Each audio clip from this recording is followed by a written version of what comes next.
Olá, né? Estamos aqui para mais um encontro de história da educação. E olhem que coisa interessante, né? Por isso que é bom lermos. Eu estava lendo um texto o título é o seguinte: Quem escreveu a Bíblia? Do Bart de Ehrman, certo? Um estudioso das origens do cristianismo e de seu desenvolvimento, né, nos primeiros séculos da era cristã. E o título é, novamente, né, Quem escreveu a Bíblia?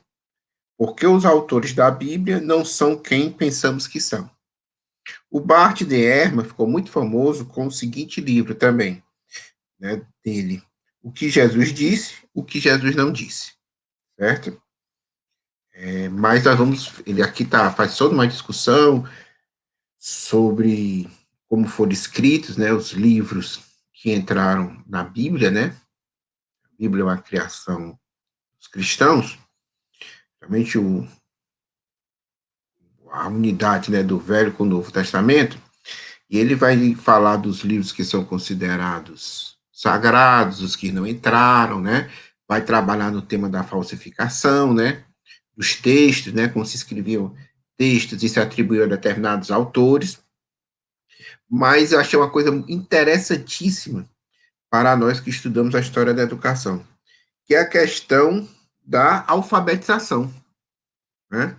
E aqui, no capítulo, né, ele vai discutir isso, onde ele vai falar, né, comentar vários textos que são atribuídos a Pedro, né, conhecido como Simão Pedro, que é o capítulo 2, né, falsificações em nome de Pedro. Aí tem uma coisa muito interessante nesse tópico aqui. Simão Pedro, a antiga Palestina e a alfabetização. E o autor, né, vai iniciar dessa maneira. O que sabemos sobre a alfabetização e capacidade de escrita no mundo antigo, em especial na Palestina rural, onde Simão Pedro nasceu e foi criado? Estudiosos da antiguidade foram diligentes nos últimos 25 anos, aproximadamente, em tentar entender todos os aspectos da alfabetização e da educação daquele tempo. Para o que é hoje um estudo clássico, né? Aí ele vai citar esse texto aqui, né? Que é o texto de William Harris, que é a alfabetização antiga, né? É um professor, né, de história antiga da Universidade de Colômbia, né? Que mostra que as suposições modernas acerca da alfabetização não se aplicam aos tempos antigos. Isso é muito importante, né? Nós vivemos numa sociedade produzida pela Revolução Industrial, pelas revoluções burguesas, né, pelo sistema educacional, e geralmente há uma tendência de queremos projetar o mundo em que vivemos para o passado. Então ele continua. Hoje, nos Estados Unidos, vive-se em um mundo em que praticamente toda criança vai para a escola e aprende a ler e escrever. Praticamente todos que conhecemos sabem ler a página de esportes e copiar uma página de um romance caso queiram. Mas o fenômeno da alfabetização disseminada e em massa é moderno. Antes da Revolução Industrial, as sociedades não tinham boas razões para investir um enorme volume de dinheiro e outros recursos na criação de uma população alfabetizada. Apenas com o desenvolvimento do mundo industrial, tal coisa se tornou, ao mesmo tempo, desejável e factível. Não basta ser desejável, né? Tem que ter capacidade de realizar os desejos. Harris argumenta que no mundo antigo, nas melhores épocas, apenas cerca de 10% da população era razoavelmente alfabetizada.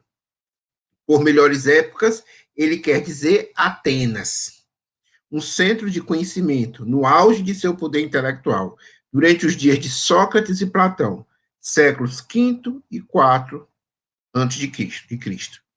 A maioria desses 10% eram de homens, como esperado em uma sociedade patriarcal. E todos pertenciam às classes superiores, à elite social e econômica, que tinha o tempo livre e o dinheiro, bem, seus pais tinham dinheiro, para pagar uma educação. As pessoas das classes inferiores não aprendiam a ler, muito menos escrever.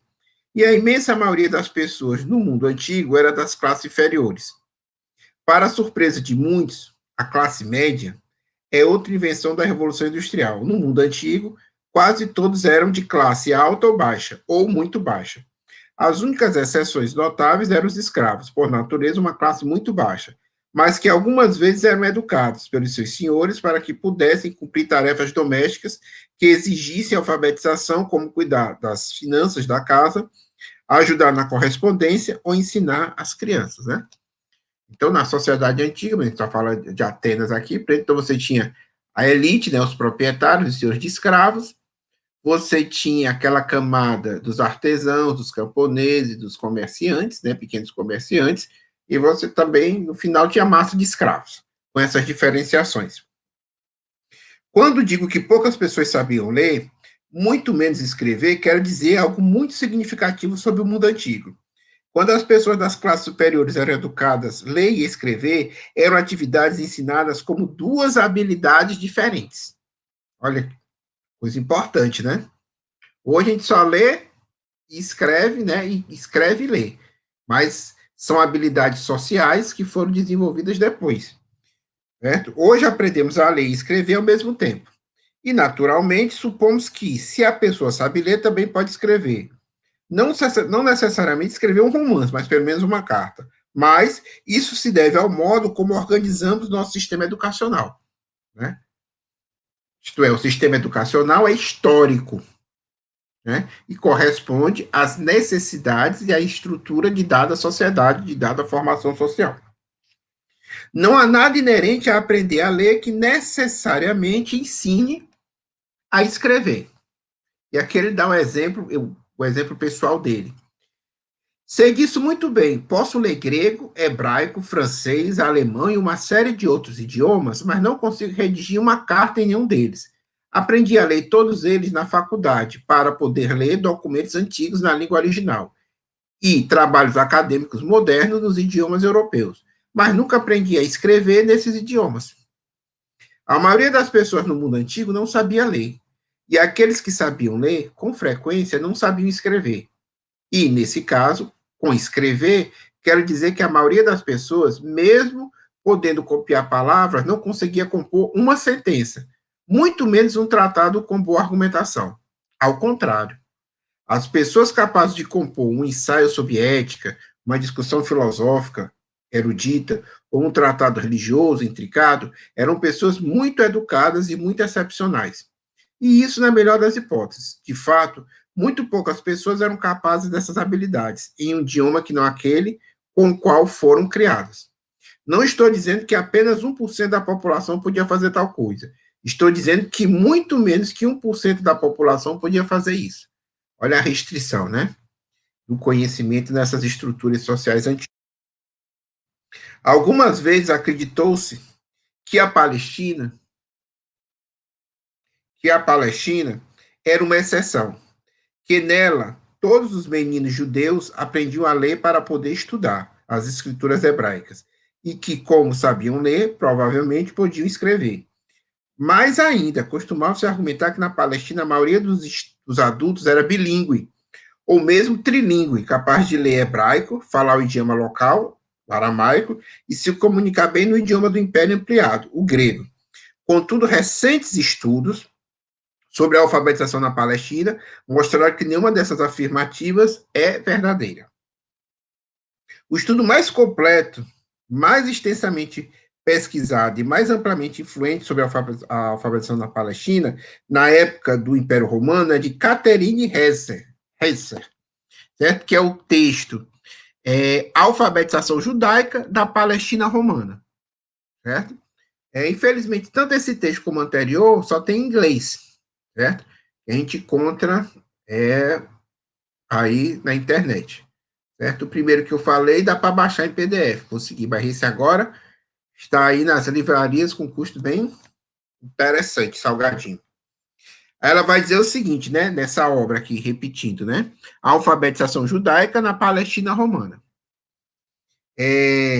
Após estudar todas as evidências, Hesser conclui que na Palestina Romana a melhor estimativa é que algo em torno de 3% da população fosse capaz de ler. e que a maioria desses viveria em cidades e vilas maiores. A maior parte das pessoas fora das áreas urbanas dificilmente teriam visto algum dia um texto escrito.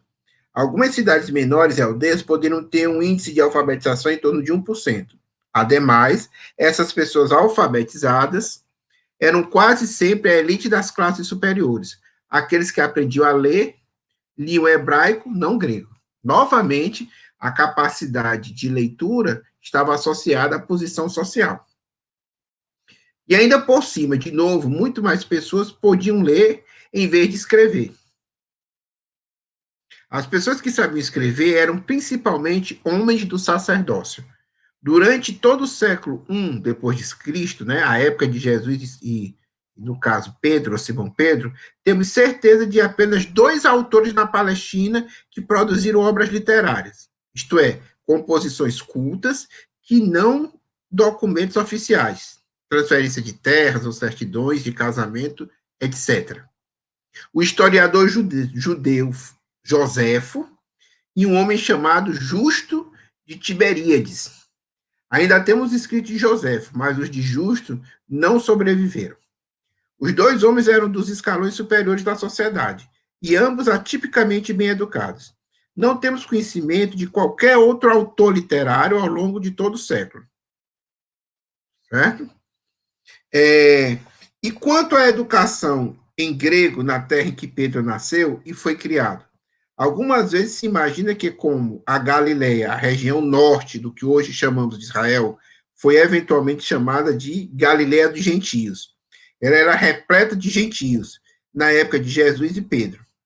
E segundo o tipo comum de lógica, se havia gentios na Galileia, deviam falar gregos, em nome da convivência. Todos tinham de falar grego. Mas isso também não é verdade. Né? Gentio é quem não era, né? Eram os estrangeiros, né? Os estudos recentes mais abrangentes e aqui sobre os gentios na Galileia foram feitos pelo estudioso americano Mark Chancellor. No livro, né, O Mito de uma Galileia Gentia, certo? Ele estudou todas as descobertas arqueológicas da Galileia, por volta do século I. Leu todos os textos minimamente relevantes do período e chegou a uma conclusão decisiva, a conclusão desse pesquisador. Os gentios da Galiléia se localizavam quase exclusivamente nas 2 maiores cidades, Séforis e Tiberíades. Todo o resto da Galiléia era predominantemente judeu. E como a maior parte da Galiléia era rural, não urbana, a imensa maioria dos judeus não se encontrava com gentios. Além disso, o grego não era muito falado. A imensa maioria dos judeus falava aramaico e não tinha facilidade em grego. Né? Então, eu queria só destacar nessa leitura, né, um conhecimento, uma proximidade maior para a história da educação, de como 2 coisas, né? Primeiro, a alfabetização e entendida como processo de leitura e escrita eram dissociadas, né? São produtos bem mais recentes, né, vinculados à Revolução Industrial. Uma segunda coisa que a capacidade, né, de se adquirir a capacidade, pelo menos de ler, estava vinculada às classes dirigentes, às classes dominantes, né? E a um setor dessas classes dominantes, certo? E que também, decorrente disso, né, mesmo assim, você tinha uma capacidade maior de leitura, mas a escrita era muito limitada. Né? Então, fica essa contribuição, né, para o estudo da história da educação, e até a próxima.